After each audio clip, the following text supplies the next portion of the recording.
right, good morning. It is Wednesday morning. I'm getting this one out a little bit late. Most of you probably will not have seen this by the time that we have class today.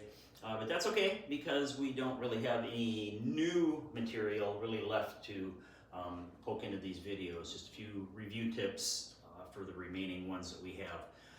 Today will be the completion of week 9. We have one more full week, Monday and Wednesday next week, and then week 11 will be a Monday only, and the final week 12, again, the Monday only, the last Monday of the year. So just a couple things today.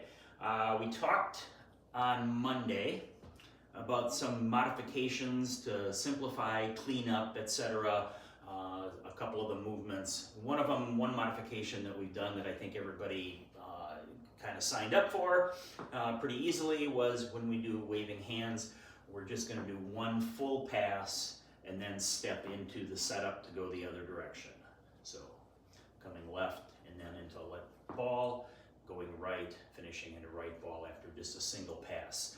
That, in my mind, makes the whole set more consistent because we're never doing more than one step in any one direction in any of the forms. So why would we do that in a single form? It just seems kind of odd to me. So I have the liberty to change that, so I'm going to. The other one that we talked about was grasping the peacock's tail.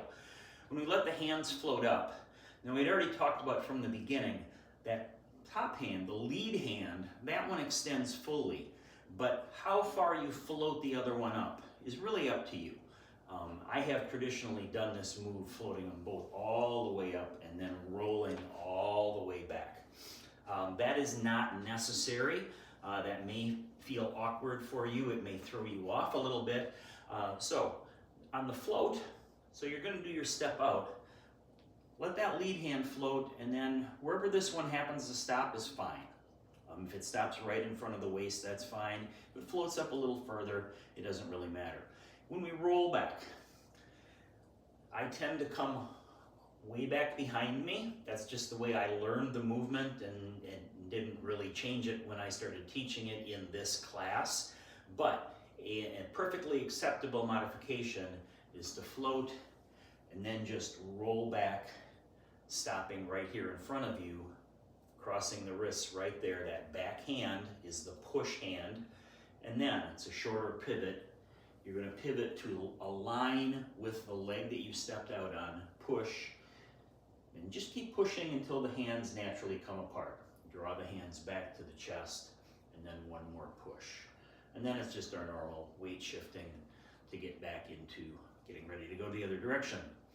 And just a quick review on that last form, our bonus form. The Golden Rooster stands on one leg because we do therapeutics with standing on one leg, so we ought to have that in the set. So it's a side step. We're starting with the ball. We're going to put all our weight over on the foot that we step out with. The other leg is going to come up. That one is now empty. The leg we're standing on is the one where the arm rises. Knee up, hand down on the other side. Now we simply step down into the other direction. Side step out, all the weight shifts. Knee up, hand down on one side, and on the leg you're standing on, that arm rises. So that's Golden Rooster stands on one leg. Not much else to talk about this week. We did introduce one new therapeutic on Monday, which I realize anytime we do that, that generally makes you a little wobbly the first time. Working with the eyes a little more than we normally do. We've done the head movements before, both from the tandem stance and the single leg stance. So this time we're either in tandem or in single leg, and just changing how far out your fingers are and moving both just the eyes back and forth, keeping the head center, as well as moving head and eyes together. And changing the width of how far you're going out. That's a very good one.